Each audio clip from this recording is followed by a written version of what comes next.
Hi hello welcome to my channel. ನಾನು ಲಕ್ಷ್ಮಿ ಯತೀಶ್. ಇವತ್ತು ನಾನು ಯಾವುದ್ರ ಬಗ್ಗೆ ಮಾತಾಡ್ತಾ ಇದ್ದೀನಿ ಅಂತ ನಿಮ್ಗೆಲ್ರಿಗೂ ತಮ್ಮನೇಲಿ ನೋಡಿದ್ರೇ ಗೊತ್ತಾಗಿರುತ್ತೆ. ಇವತ್ತು ನಾನು ಮಾತಾಡ್ತಾ ಇರೋದು ಮಾತೃವಂದನದ ಬಗ್ಗೆ. ಮಾತೃವಂದನ ಅಂದರೆ ಏನು, ಅಲ್ಲಿ ಯಾರಿಗೆಲ್ಲ ಯೂಸ್ ಇದೆ ಆ ಮಾತೃವಂದನ, ಯಾರೆಲ್ಲ ಮಾಡಿಸ್ಬೋದು ಅಂತ ನಾನು ಈ ವಿಡಿಯೋದಲ್ಲಿ ಫುಲ್ ಹೇಳಿದ್ದೀನಿ. ವಿಡಿಯೋ ಫುಲ್ ಕೊನೆವರೆಗೂ ನೋಡಿ ಅಂತ ಹೇಳ್ತಾ, ನನ್ನ ವಿಡಿಯೋ ನಿಮ್ಗೆ ಯಾರಿಗಾದ್ರು ಯೂಸ್ ಅನಿಸಿದ್ರೆ ಒಂದು ಲೈಕ್ ಮಾಡಿ, ಶೇರ್ ಮಾಡಿ, ಸಬ್ಸ್ಕ್ರೈಬ್ ಮಾಡ್ಕೊಂಡು ವಿಡಿಯೋ ನೋಡಿ ಅಂತ ಹೇಳ್ತಾ ನಾನು ವಿಡಿಯೋ ಸ್ಟಾರ್ಟ್ ಮಾಡ್ತಾಯಿದ್ದೀನಿ. ಮಾತೃವಂದನ ಇದು ಯಾರಿಗಪ್ಪ ಅಂದರೆ ಗರ್ಭಿಣಿಯರಿಗೆ ಮಾತ್ರ. ಗರ್ಭಿಣಿಯರು ಯಾರೇ ಒಬ್ಬ ಗರ್ಭಿಣಿಯಾಗಲಿ ಮೊದಲನೇ ಸಲ ಕನ್ಸೀವ್ ಆದಾಗ ನೀವು ಹೋಗಿ ಅಂಗನವಾಡಿ ಹತ್ರ ವಿಸಿಟ್ ಮಾಡಿ ನೀವೇ ಕೇಳ್ಬೋದು ಮಾತೃವಂದನದ ಬಗ್ಗೆ. ಅಕಸ್ಮಾತ್ ಒಂದೊಂದು ಹಳ್ಳಿ ಕಡೆ ಆಗಿರ್ಬೋದು ಅಥವಾ ನಿಮ್ಮ ಹತ್ರದ ಅಂಗನವಾಡಿಗಳಲ್ಲಿ ಅವರೇ ಬಂದು ಮನೆ ಹತ್ರ ಟೀಚರ್ಸ್ಗಳೇ ವಿಸಿಟ್ ಮಾಡ್ತಾ ಇರ್ತಾರೆ. ಆವಾಗವಾಗ ಇದ್ರ ಬಗ್ಗೆ ಎಲ್ಲ ಇನ್ಫಾರ್ಮೇಷನ್ ಕೊಡ್ತಾರೆ. ಅವರೇ ಎಲ್ಲ ಕಲೆಕ್ಟ್ ಮಾಡ್ಕೊಂಡು ಅರ್ಜಿ ಎಲ್ಲ ಅವರೇ ಹಾಕ್ಕೊತಾರೆ. ಕೆಲವೊಂದು ಕಡೆ ಟೀಚರ್ಸ್ಗಳು ಬರೋಲ್ಲ. ಆ ಟೈಮಲ್ಲಿ ನೀವೇ ಹತ್ರದ ಅಂಗನವಾಡಿ ಹೋಗಿ ಕೇಳಿ, ಅವ್ರು ಹೇಳ್ತಾರೆ ಅಲ್ಲಿ ನೀವೇನು ಮಾಡಬೇಕಂತ. ಅಲ್ಲಿ ಏನು ಮಾಡೋ ಅಂಥದ್ದೆಲ್ಲ ಏನಿಲ್ಲ. ನೀವು ತಾಯಿ ಕಾಳು ತೊಗೊಂಡೇ ಇರ್ತೀರ, 5 ತಿಂಗಳ ಒಳಗಡೆ ಈ ಅರ್ಜಿ ಹಾಕಬೇಕಾಗಿರೋದು. ಅದರಿಂದ ನಿಮಗೆ ತಾಯಿ ಕಾರ್ಡ್ ಆಲ್ರೆಡಿ 1.5 ಮಂತ್ 2 ಮಂತ್ ಒಳಗಡೆ ಎಲ್ಲ ನಿಮ್ಗೆ ತಾಯಿ ಕಾರ್ಡ್ ಸಿಕ್ಕಿರುತ್ತೆ. ಆ ತಾಯಿ ಕಾರ್ಡ್ದು ಫಸ್ಟ್ ಪೇಜ್ ಮತ್ತು ಸೆಕೆಂಡ್ ಪೇಜು ಒಂದು ಜೆರಾಕ್ಸ್ ಬೇಕಾಗುತ್ತೆ. ಮತ್ತು ನೀವು ಇಂಜೆಕ್ಷನ್ ತೊಗೊಂಡಿರ್ತೀರಲ್ಲ, TT ಇಂಜೆಕ್ಷನ್, ಅದ್ರದ್ದೊಂದು ಪೇಜ್ ಜೆರಾಕ್ಸು, ಮತ್ತು ನಿಮ್ಮದು ರನ್ನಿಂಗಲ್ಲಿ ಯಾವುದು ಬ್ಯಾಂಕ್ ಅಕೌಂಟ್ ಇದೆ ಆ ಬ್ಯಾಂಕ್ ಅಕೌಂಟಿಂದ ಒಂದು ಪಾಸ್ಬುಕ್ಕು ಮತ್ತು ನಿಮ್ಮ ಆಧಾರ್ ಕಾರ್ಡ್ ಇಷ್ಟಿದ್ರೆ ಸಾಕು. ಅದನ್ನು ತೊಗೊಂಡೋಗಿ ನೀವು ಅಂಗನವಾಡಿಗೆ ಕೊಟ್ಟರೆ, ಇವಾಗ ಅಂಗನವಾಡಿಲೆಲ್ಲ ಆನ್ಲೈನೇ, ಮೊಬೈಲೆಲ್ಲ ಅಂಗನವಾಡಿ ಟೀಚರ್ಸ್ಗಳಿಗೆಲ್ಲ ಮೊಬೈಲೇ ಕೊಟ್ಟಿದ್ದಾರೆ ಅಂಗನವಾಡಿ ಕಡೆಯಿಂದ. ಅವ್ರ ಮೊಬೈಲೇ ಎಂಟ್ರಿ ಮಾಡ್ಕೊತಾರೆ. ಅಲ್ಲಿಗೆ ಎಂಟ್ರಿ ಮಾಡಿಕೊಂಡ್ರೆ ನಿಮ್ಮ ಕೆಲಸ ಕಂಪ್ಲೀಟಾಗಿ ಮುಗಿಯುತ್ತೆ. ಇವಾಗ ತುಂಬ ಈಸಿ ಆಗಿರೋದ್ರಿಂದ ಫಸ್ಟ್ ಆ ಥರ ಹೇಳಿಲ್ಲ. ಫಸ್ಟು ನಾವು ಮಾಡಿಸ್ಬೇಕಾದ್ರೆ ಎಲ್ಲ 3 ಸಲ ಕೊಡಬೇಕಿತ್ತು. ಅಂದರೆ 3 ಮಂತ್ ಒಳಗಡೆ ಒಂದು ಸಲ ಕೊಡಬೇಕಿತ್ತು. ಇವಾಗ ನಾನು ಏನೇನು ಹೇಳಿದೆ ಅದರ ಕಳ್ಳು, ತಾಯಿ ಕಳ್ಳು ಇದೆಲ್ಲ, ಮತ್ತು 7 ಮಂತ್ ಒಳಗಡೆ ಒಂದು ಸಲ ಕೊಡಬೇಕಿತ್ತು. ನೆಕ್ಸ್ಟು ಪಾಪು ಆದಮೇಲೆ ಒಂದು ಸಲ ಕೊಡಬೇಕಿತ್ತು. ಈಗ ಆ ಥರ ಎಲ್ಲ ಏನಿಲ್ಲ.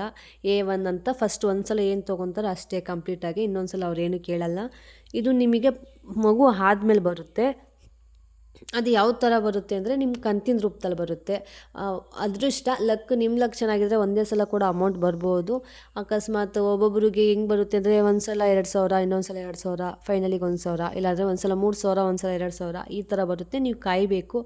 ಅಕಸ್ಮಾತ್ ಪಾಪು ಆಗಿ 1 ಮಂತ್ ಆಯಿತು, 2 ಮಂತ್ ಆಯಿತು, ನಿಮ್ಗೆ ಅಮೌಂಟ್ ಬಂದಿಲ್ಲ ಅಂತ ಅಂದರೆ ನೀವು ನಿಮ್ಮ ಅಂಗನವಾಡಿ ಹತ್ರ ಎಲ್ಲಿ ಅರ್ಜಿ ಹಾಕಿದ್ರೆ ಅದೇ ಅಂಗನವಾಡಿಗೆ ಹೋಗಿ ನಿಮ್ಮದು ಒಂದು ಆಧಾರ್ ಕಾರ್ಡ್ ತೊಗೊಂಡೋಗಿ ಚೆಕ್ ಮಾಡಿಸಿದ್ರೆ ಅವರೇ ಹೇಳ್ತಾರೆ ಎಷ್ಟು ದಿನದೊಳಗಡೆ ಬರುತ್ತೆ, ಹಿಂಗೆ ಬರುತ್ತೆ ಅನ್ನೋ ಥರ ಹೇಳ್ತಾರೆ. ನೀವು ಇದನ್ನು ಯಾವಾಗ ಅಂದರೆ 1 ಬೇಬಿ ಇರೋರು ಅಥವಾ 2 ಬೇಬಿ ಇರೋರು ಮಾಡಿಸ್ಬೋದಾ? ಎಸ್, ನೀವು 2 ಬೇಬಿ ಇದ್ದರೂ ಮಾಡಿಸ್ಬೋದು. ಅಲ್ಲಿ ಒಂದು ಪ್ರಾಬ್ಲಮ್ ಏನಂದರೆ, ಫಸ್ಟ್ ಸಲ ನೀವು ಮಾಡಿಸಿದಾಗ, ಫಸ್ಟ್ ಸಲ ಗರ್ಭಿಣಿಯಾದಾಗ ಆವಾಗ ನೀವು ಮಾಡಿಸಿರ್ತೀರ. ಆವಾಗ ಗಂಡು ಮಗು ಆಗಲಿ ಅಕಸ್ಮಾತ್ ಹೆಣ್ಮಗು ಆಗಲಿ ಯಾವುದೇ ಮಗು ಆಗಿದ್ರು ನಿಮಗೆ ಅದರಿಂದ ಏನು ಅಮೌಂಟ್ ಬರಬೇಕು ಅದು ಬರುತ್ತೆ. ನೆಕ್ಸ್ಟ್ ಸೆಕೆಂಡ್ ಟೈಮಲ್ಲೂ ನೀವು ಕನ್ಸೀವ್ ಆಗಿದಾಗ ನೀವು ಹೋಗಿ ಮಾಡಿಸ್ತೀರಾ ಅಂತ ಅಂದರೆ ಅಲ್ಲಿ ನಿಮಗೆ ಹೆಣ್ಮಗು ಆದರೆ ಅಷ್ಟೇ ಬರುತ್ತೆ ಅಂತ ಮಾಹಿತಿ ಇರೋದು. ಅಲ್ಲಿ ಗಂಡು ಮಗು ಆದರೆ ಬರಲ್ಲ ಅಂತಲೇ ಅಂಗನವಾಡಿಲಿ ಹೇಳಿರೋದು. ನಾನು ಅಂಗನವಾಡಿ ಕಡೆಯಿಂದ ಇನ್ಫಾರ್ಮೇಷನ್ ತೊಗೊಂಡೆ ನಿಮ್ಮ ಹತ್ರ ಶೇರ್ ಮಾಡ್ಕೊತಾ ಇರೋದು. ನೆಕ್ಸ್ಟ್ ಅದಾದಮೇಲೆ ಇದರಿಂದ ನಮಗೆ ಎಷ್ಟು ಅಮೌಂಟ್ ಬರುತ್ತೆ ಅಂತ ಕೇಳೋದಾದರೆ, ಇದರಿಂದ ನಿಮಗೆ ಸಿಗೋ ಅಮೌಂಟು 5,000. ಅಂಗನವಾಡಿ ಕಡೆಯಿಂದ ಸಿಗುತ್ತಾ ಇರೋದೇ 5,000. ಇವಾಗ ಕೆಲವೊಬ್ರು ಹೇಳ್ತಿದ್ದಾರೆ ನರೇಂದ್ರ ಮೋದಿ ಯೋಜನೆ ಆದರೂ 11,000 ಸಿಗ್ತಿದೆ ಅಂತ. ನೀವು ಇದನ್ನು ಆನ್ಲೈನಲ್ಲಿ ನಿಮ್ಮ ಮೊಬೈಲೇ ಅರ್ಜಿ ಹಾಕೊಬೋದಂತ. ಬಟ್ ಅದ್ರ ಬಗ್ಗೆ ನೀಟಾಗಿ ನನಗೂ ಏನೂ ಗೊತ್ತಿಲ್ಲ.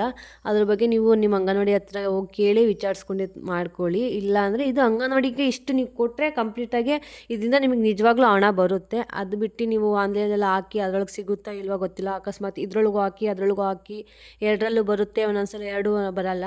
ಅದಕ್ಕೆ ನೀವು ಫಸ್ಟು ಅಂಗನವಾಡಿ ಹತ್ರ ತಿಳ್ಕೊಂಡು ಅದು ನಿಜನ ಸುಳ್ಳ ನೋಡ್ಕೊಂಡು ಆಮೇಲೆ ಇಲ್ಲಿ ಈ ಅರ್ಜಿ ಹಾಕಿ ಇದರೊಳಗಿಂದ ನಿಜವಾಗ್ಲೂ ಅಮೌಂಟ್ ಬರುತ್ತೆ. ನೆಕ್ಸ್ಟ್ ಇದನ್ನು ಹಾಕಿ ನಿಮಗೂ ಅಮೌಂಟ್ ಬರುತ್ತೆ. ಮತ್ತು ನಿಮ್ಮ ಫ್ಯಾಮಿಲಿಲಿ ಆಗಿರ್ಬೋದು, ಫ್ರೆಂಡ್ ಗ್ರೂಪಲ್ಲಿ ಆಗಿರ್ಬೋದು, ಯಾರೇ ಒಬ್ಬರು ಪ್ರೆಗ್ನೆಂಟ್ ಲೇಡಿ ಇದ್ದರೆ ಅವ್ರಿಗೆ ಕೂಡ ಹೇಳಿ ಅಂತ ಹೇಳ್ತಾ ನನ್ನ ವಿಡಿಯೋ ಇಲ್ಲಿಗೆ ಮುಗಿಸ್ತಾ ಇದ್ದೀನಿ. Thank you for watching.